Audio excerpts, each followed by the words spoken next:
कभी चीर हरण पर महाभारत हो जाती थी, आज बलात्कार पर मौन है। ये कहानी इसलिए कही जा रही है क्योंकि मणिपुर में हुई घटना हमें धृतराष्ट्र की इस सभा की याद दिलाती है। इस सभा में बहुत बड़े बड़े विद्वान बैठे हुए थे, लेकिन किसी को इतना साहस नहीं हुआ कि वो द्रौपदी के इस चीर हरण को रुकवा सके। आज भारत में भी वो स्थिति है और आप सभी लोग बहुत अच्छे तरीके से जानते हैं। मणिपुर में पिछले 3 महीने से वायलेंस हो रहा है। जो एक घटना हुई है, एक घटना भी आज से करीबन 2.5 महीने पहले की है, लेकिन वीडियो 2 दिन पहले वायरल होता है, लोगों को जानकारी मिलती है और पूरा देश तैयार हो जाता है ट्वीट करने के लिए और जानकारियां देने के लिए। सारे नेता आ जाते हैं कि हम उनको छोड़ेंगे नहीं, उनको बख्शेंगे नहीं। आप एक बात बताइए, क्या 2.5 महीने काफी नहीं थे? क्या पुलिस में उसकी एफआईआर नहीं की गई थी? तो कहां पे न्याय था? लोग कहां सो रहे थे? मणिपुर के सीएम का कहना है कि मणिपुर में 3 महीने से बहुत सी घटनाएं हुई। हम किन किन घटनाओं का ध्यान रखेंगे? एक महिला को, इनफैक्ट 2 महिला को निर्वस्त्र करके सड़क पे घुमाना, आप उस पर एक्शन नहीं ले पा रहे थे। 21 साल की एक लड़की को 19 साल के एक लड़के के सामने, 19 साल के उसके भाई के सामने उसका रेप कर दिया जाता है और आप कहते हैं छोटी बात है, सामान्य घटना है। जी नहीं, सामान्य घटना नहीं है। एक तरफ आप महिलाओं के लिए बहुत से अधिकार बनाते हैं, हमारे भारतीय संविधान में बहुत से अनुच्छेद लिखे गए हैं उनकी सुरक्षा को लेकर के, फिर भी क्या उन अनुच्छेदों को, उन चीजों को, उन निर्देशों को फॉलो किया जा रहा है? सड़क पर यदि कोई बस जा रही होती है तो इंसान अपनी सीट छोड़ देता है एक महिला के लिए, वो नैतिकता है। और ये चीजें जब हो रही हैं उसको आपने ये बोल दिया कि सामान्य घटना है, मणिपुर तो 3 महीने से जल रहा है, हम किसका किसका ध्यान रखेंगे? जी नहीं सर, ध्यान रखना पड़ता है, अपने आप नहीं होती चीजें। मैं पूरी बात करूंगा, छोटी सी जानकारी है, इसको समझिएगा कि क्या हुआ है और क्या नहीं हुआ है।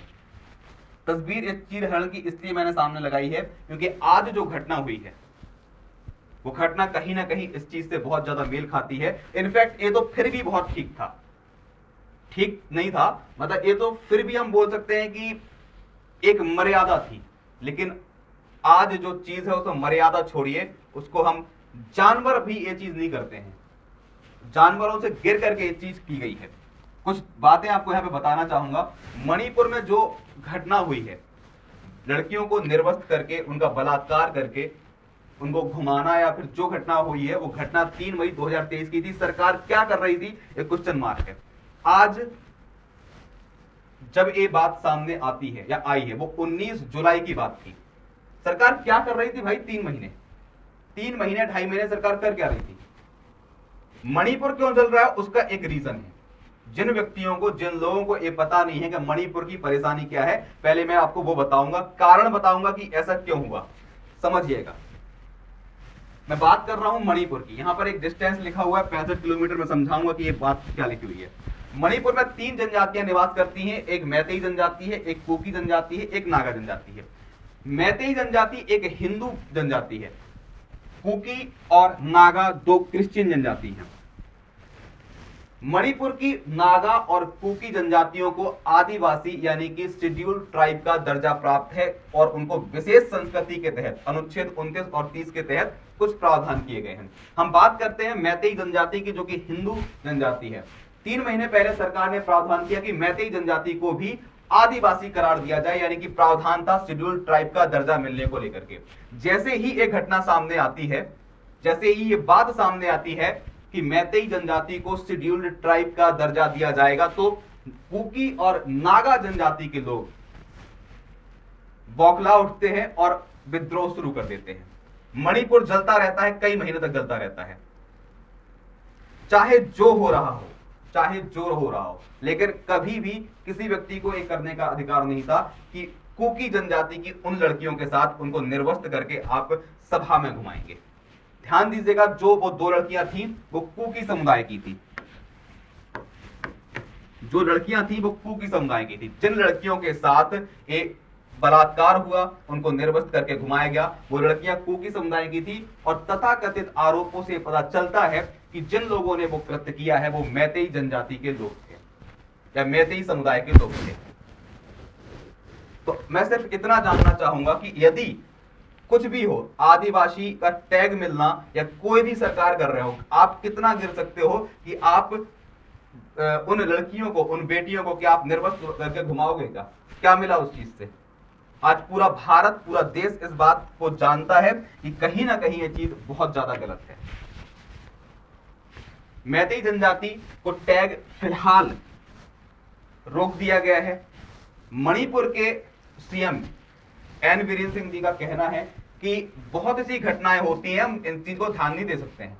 एक चीज और आपको बताना चाहूंगा कि भारत के अंदर महिलाओं के लिए भारतीय संविधान में बहुत सी व्यवस्था की गई है।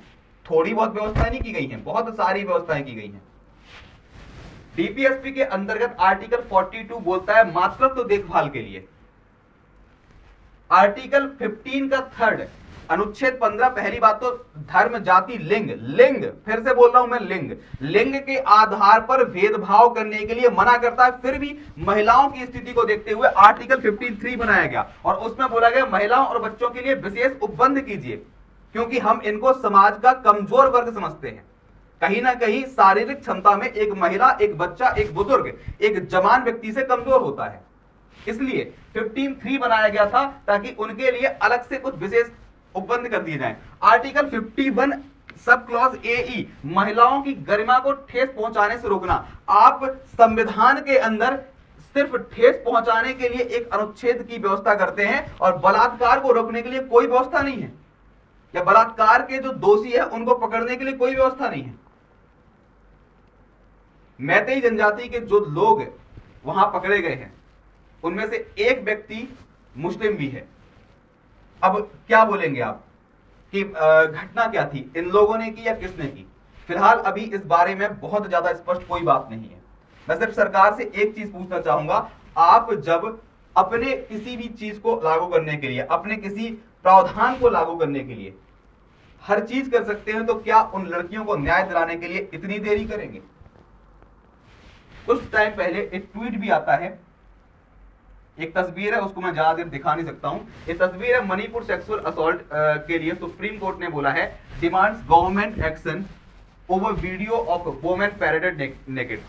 यहां पर जो बात है वो सिर्फ इतनी है कि सुप्रीम कोर्ट ने साफ आदेश दिए हैं कि जो भी इस चीज के दोषी है उनको जल्दी से जल्दी पकड़ा जाए और जल्दी से जल्दी सजा दी जाए। मोदी जी ने भी एक प्रेस कॉन्फ्रेंस करके बोला है कि भारत की बेटियां, जो भी एक गलत काम हुआ है उनके साथ, उन दोषियों को बिल्कुल बख्शा नहीं जाएगा। तो सर अब आप इस बात पे देरी मत कीजिएगा। मैतेई जनजाति का हो, मैतेई समुदाय का व्यक्ति हो, या हिंदू हो, या मुस्लिम हो, या फिर जो भी हो, इस सजा के लिए, इस अपराध के लिए सिर्फ एक चीज बनती है और वो है, यदि भारत की कोई सबसे कठोर सजा किसी को बोली जाए तो वो सजा बनती है सर। तो देर मत कीजिए सर, इनको सजा दीजिएगा और भारत की नारियों को एक विश्वास दिलाइए कि आप सुरक्षित रहेंगी। अदरवाइज सर वो दिन दूर नहीं है जिस कलगी के अवतार की बात कही थी, वो बहुत जल्द हमारी आंखों के सामने होगा सर। यदि आप लोगों की कोई राय है तो हमें जरूर दीजिएगा। जो बात थी वो मैंने समझाने और बताने की कोशिश की है कि ये स्थिति है भारत में महिलाओं की।